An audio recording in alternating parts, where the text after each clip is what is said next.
महाविद्यालय के संयुक्त तत्वावधान में आयोजित इस संगोष्ठी के मुख्य अतिथि प्रताप बहादुर पीजी कॉलेज प्रतापगढ़ के यशस्वी प्राचार्य, हमारे अग्रज विद्वान शिक्षाविद, भौतिक शास्त्र के अध्येता प्रोफेसर अमित कुमार श्रीवास्तव जी,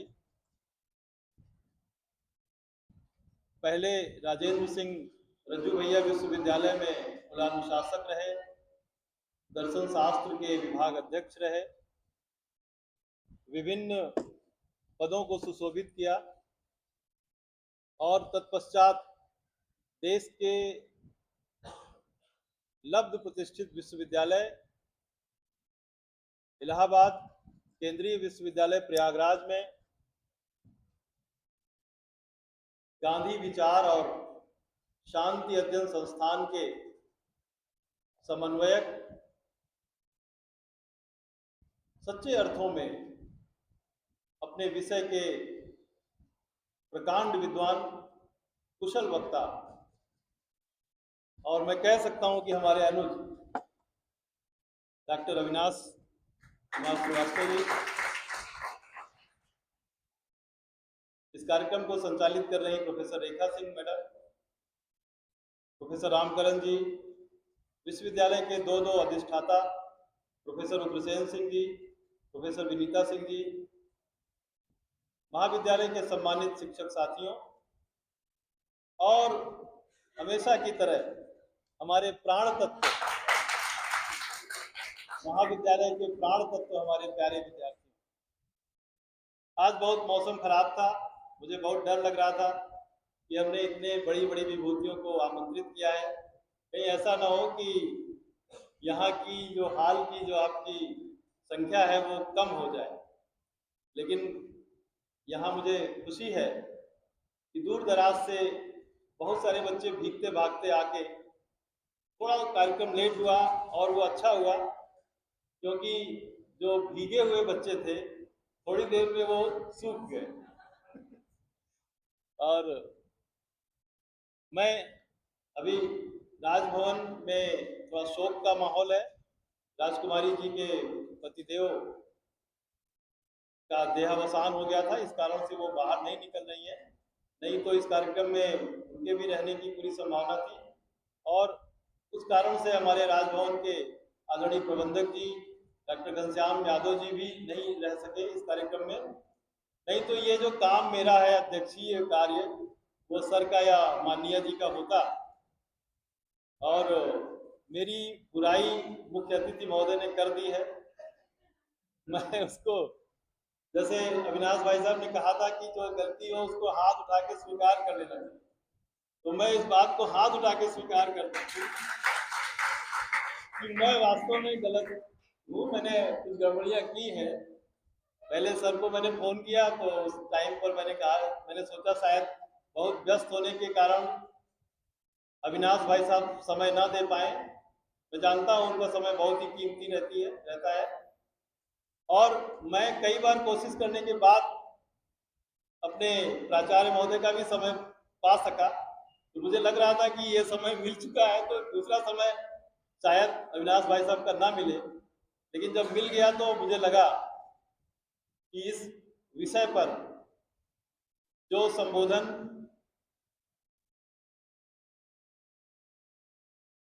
दर्शन शास्त्र के विद्यार्थी और प्राध्यापक और प्रोफेसर होने के कारण जो इस विषय पर विचार होंगे वो विद्यार्थियों को शायद मुख्य वक्ता के रूप में रह करके बेहतर तरह से हो पाएगा।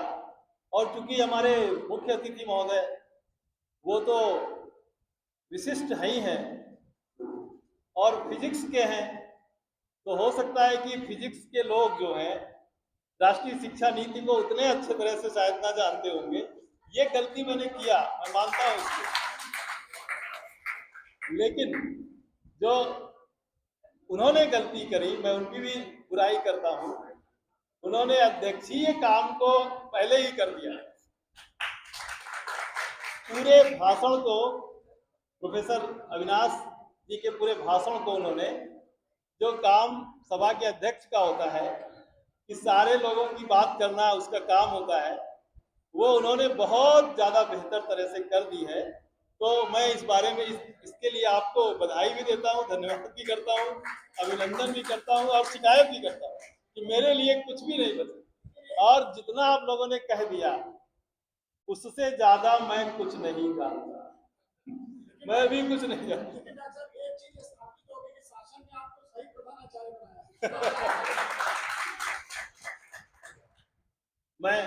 मैं अपने मुख्य वक्ता महोदय को ये जरूर कहूँगा और उनके माध्यम से पूरे सभा को और हमारे मुख्य अतिथि महोदय को भी कहूँगा कि मैं वास्तव में बहुत ही सौभाग्यशाली हूँ।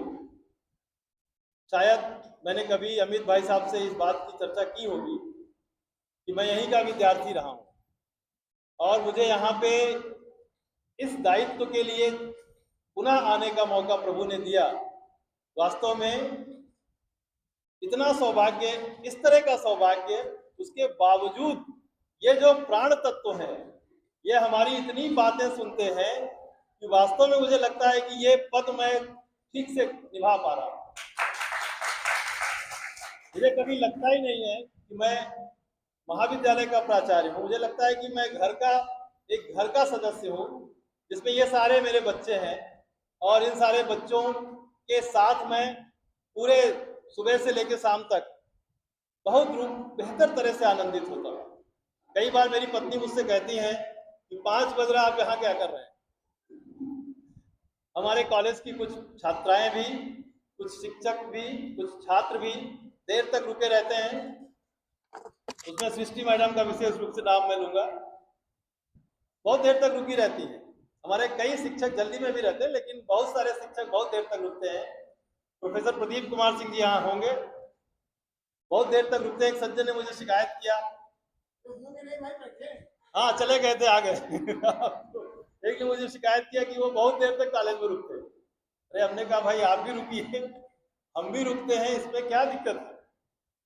ये महाविद्यालय में नौकरी करने के लिए जब आप आते हैं तो फिर वो बात नहीं होती, वो तो ऐसे ही हो जाता है जैसे अभी दोनों वक्ताओं ने कहा कि जैसे विद्यार्थी नौकरी के लिए पढ़ता है तो फिर वो राष्ट्रीय शिक्षा नीति के हिसाब से नहीं पढ़ता। जब आप अपने लिए पढ़ना शुरू करेंगे तब राष्ट्रीय शिक्षा नीति को ठीक तरह से समझ पाएंगे। मेरे प्रिय विद्यार्थियों, बहुत देर से आप ये संगोष्ठी का श्रवण कर रहे हैं और इसके तमाम जो निहितार्थ निकले हैं उसका आपके जीवन में बहुत विशेष तरह से असर पड़ेगा, मैं ऐसा मानता हूं। हम पुनः अपने दोनों अतिथियों को कोशिश करके ऐसे रूप में बुलाएंगे जब हमारे विद्यार्थी, अभी एक विद्यार्थी का नाम हमने उसके नृत्य के समय अपने दोनों अतिथियों से उसकी चर्चा की, दीपाली सिंह की, और एक और भी विद्यार्थी है संजीव यादव, हाँ यस ये इसका अपना यूट्यूब चैनल है। तो प्रिय विद्यार्थियों, आज के इस संगोष्ठी का जो सार तत्व निकल के आया वो ये है कि ये राष्ट्रीय शिक्षा नीति आपको बहुत सारे अनुभव देती, बहुत सारे अवसर देती है कि आप वह करें जो आपको अच्छा लगे, आप अपनी रुचि के हिसाब से काम करें। आपके पास असीम बाहर जाने का और अंदर आने के अवसर हैं, मल्टीपल एग्जिट और मल्टीपल एंट्री के चांसेस हैं, बहुत सारे हैं। और यह राष्ट्रीय शिक्षा नीति के का एक ढांचा है, अभी स्केलेटन है केवल, और उसमें प्राण तो हम और आप सब मिलकर डालेंगे तब इसकी सुगंध निकलेगी। राष्ट्रीय शिक्षा नीति की तमाम सारी चुनौतियां भी हैं। अभी भारत से लेके पूरे विश्व तक की बातचीत हुई, ये भी बात हुई कि ऑपरेशन सिंदूर में किस तरह से हमने अपने दुश्मन के तमाम आक्रमण को बिल्कुल नष्ट कर दिया, और वह हमारे अपने निजी प्रयासों का प्रतिफल था। और वो ऐसे ही प्रयास हैं जैसे हमारा कोई बच्चा खुद कुछ बना डाले। और जो विद्यार्थी अभी बहुत देर तक हमारे मुख्य वक्ता महोदय से अपने सवाल जवाब कर रहा था, एक विद्यार्थी ने मुझसे कान में आके कहा, सर ये ऐसे ही है, सर से कह दीजिए कि ये इसका जवाब पूरा नहीं दे पाएंगे सर, ये इसके साथ तमाम सवाल जवाब ये हमेशा करता रहता है। मैं इसको सर के पास तक ये मैसेज भिजवाता, इसके पहले सर उसको संतुष्ट कर चुके थे। और प्यारे विद्यार्थियों, आप या हम या कोई अपने को नौकरी के योग्य बनाएंगे तो नौकरी कहीं नहीं जाएगी, मिल जाएगी। आपको सर ने पूछा उर्दू आती है, आपने कहा थोड़ा बहुत आती है। और प्रोफेसर अविनाश सर ने कितनी ढेर सारी उर्दू बता दिया आपको। आप जब कुछ पढ़ते हैं तो थोड़ा बहुत क्यों पढ़ते हैं भाई, और जब नौकरी लेना है तो क्यों नहीं जुनून करते हैं आप, क्यों नहीं मरने के लेवल पर आप उस पर सोचते हैं। मर जाएंगे लेकिन इसको पा जाएंगे, इसको लेकर रहेंगे, चाहे जो हो जाए, चाहे जो हो जाए, इसको लेके रहेंगे। जो आपको अच्छा लगे उसको करके रहेंगे। और जब आप चाह लेंगे, जुनूनी हो जाएंगे, और इस तरह से हो जाएंगे कि अगर मुझे मरना भी पड़ेगा तो भी मंजूर है। मैं आपका बहुत समय नहीं लूंगा। एक छोटी सी क्या, एक बड़ी सी कहानी इसको मैंने एक दिन कहा था, फिर से मैं कह रहा हूं। शार्ट में वो ये है कि एक भिक्षु की अपनी आत्मकथा में उसने लिखा था कि वो जब गुरुकुल में प्रवेश करेगा तो उसकी एक परीक्षा ली जाएगी, और अगर वो परीक्षा में पास नहीं हुआ तो गुरुकुल से वापस हो जाएगा।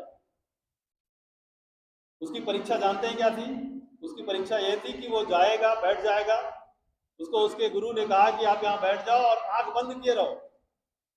ये आंख आपकी तब तक नहीं खुलेगी जब तक आपको कहा नहीं जाएगा, और जैसे ही आंख आप खोल देंगे आप फेल हो जाएंगे। 5 साल की अवस्था में हमारी ये परीक्षा हुई, उस भिक्षु ने लिखा। और वो आंख बंद करके बैठ गया। 1 घंटा बीता, 2 घंटा बीता, 4 घंटा बीता। उसको लगा मैं फेल ही हो जाऊंगा शायद, और जिन लोगों ने मुझे यहाँ पे बैठा दिया हो सकता है कि वो भूल गए हों। और वो 5 साल का भिक्षु 6 घंटे बैठा रहा, और जब उसको एकदम ये लगने लगा कि अब क्या होगा मेरा, तब उसको आके बताया गया कि तुम परीक्षा में पास हो। तो मेरे प्यारे विद्यार्थियों, आपके लिए गर्मी, सर्दी, बारिश कुछ भी मायने नहीं रखता है। आप अगर अपने विकास के सफर पर निकल गए हैं तो आप तब तक वहीं रहिए जब तक कि आपको मंजिल नहीं मिल जाती, है ना? शायर ने लिखा, अभी मेरी मंजिल न पूछो, अभी तो सफर का इरादा किया है। और जैसे पूरा ये जो परिचर्चा है वो एक बात पर केंद्रित है, खुद की तरफ देखने की, दूसरों की तरफ नहीं, खुद की तरफ देखने की। और जिस दिन आप खुद की ओर देखना शुरू कर देंगे, दुनिया की कोई ताकत आपको सफल होने से नहीं रोक सकती। यही एनईपी आपको कहती है, और यही वो शायर कहते हैं कि अभी मेरी मंजिल न पूछो, अभी तो सफर का इरादा किया है। और विद्यार्थियों की तरफ से मैं आपको यह संकल्प लेने के लिए कहता हूं कि थकूंगा नहीं, सिर्फ चलता रहूंगा, किसी से नहीं, खुद से वादा किया। किसी से नहीं, खुद से वादा किया। आप खुद से वादा करें, खुद में उतरें, खुद में जिए। जो भी आपको अभीष्ट है वो जरूर मिलेगा। मैं पुनः अपने दोनों अतिथियों के प्रति बहुत ही विनम्रतापूर्वक श्रद्धा अर्पित करते हुए अपनी बात को समाप्त करता हूं।